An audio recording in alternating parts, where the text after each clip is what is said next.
देश एक आवाज में कह रहा, भ्रष्टाचार भारत छोड़ो।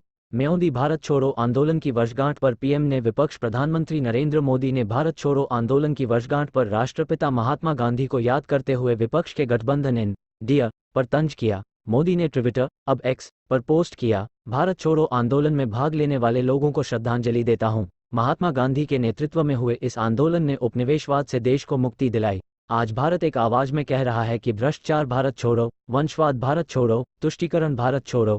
पीएम मोदी ने मंगलवार को बीजेपी संसदीय दल की बैठक में भी विपक्ष गठबंधन पर जमकर निशाना साधा था। उन्होंने पार्टी के सांसदों से कहा था कि वो फिट इंडिया की वर्षगांठ पर भ्रष्टाचार, वंशवाद और तुष्टीकरण भारत छोड़ो का अभियान चलाएं और बार बार लोगों को ये बताएं। बीजेपी नेता और पूर्व केंद्रीय मंत्री रविशंकर प्रसाद ने कहा कि भ्रष्टाचार और तुष्टीकरण की राजनीति वंशवादी राजनीति के साथ आती है। उन्होंने केंद्र में कांग्रेस के नेतृत्व वाली यूपीए सरकार के दौरान हुए कई घोटालों के साथ साथ इंडिया गठबंधन के घटक दलों की जहां सरकार है उन राज्यों में घोटालों का जिक्र किया। पूर्व केंद्रीय मंत्री ने कहा कि वंशवाद की राजनीति, भ्रष्टाचार और तुष्टीकरण की राजनीति को देश के सर्वोत्तम हित में भारत छोड़ना चाहिए। उन्होंने कहा कि ये देश की को घेरा भारत छोड़ो आंदोलन में भाग लेने वालों को श्रद्धांजलि देता हूं। इस आंदोलन ने उपनिवेशवाद से देश को मुक्ति दिलाई। आज भारत कह रहा है कि भ्रष्टाचार भारत छोड़ो, वंशवाद भारत छोड़ो, तुष्टीकरण भारत छोड़ो। नरेंद्र मोदी, प्रधानमंत्री एनबीटी के निशाने पर विपक्षी समकयुब्रों के अंदर की बात गठबंधन एनडीजे क्विट इंडिया के बहाने पीएम नरेंद्र मोदी के नेतृत्व में बीजेपी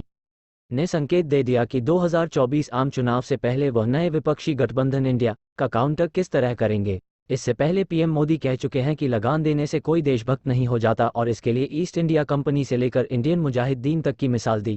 बुधवार को उन्होंने आज की तारीख में क्विट इंडिया के मायने बताकर नया सियासी गोल पोस्ट बनाया। जब से विपक्षी गठबंधन आईएनडीए बना है तब से विपक्ष अगले आम चुनाव की लड़ाई को आईएनडीए बनाम मोदी प्रोजेक्ट कर रहा है। इसमें वो अप्रोक्ष रूप से एलएनडीए को आम आदमी के प्रतिनिधि के रूप में प्रोजेक्ट कर रहे हैं। बीजेपी ने तभी से इसे आक्रामक रूप से काउंटर करने की रणनीति बनाई है चाहिए।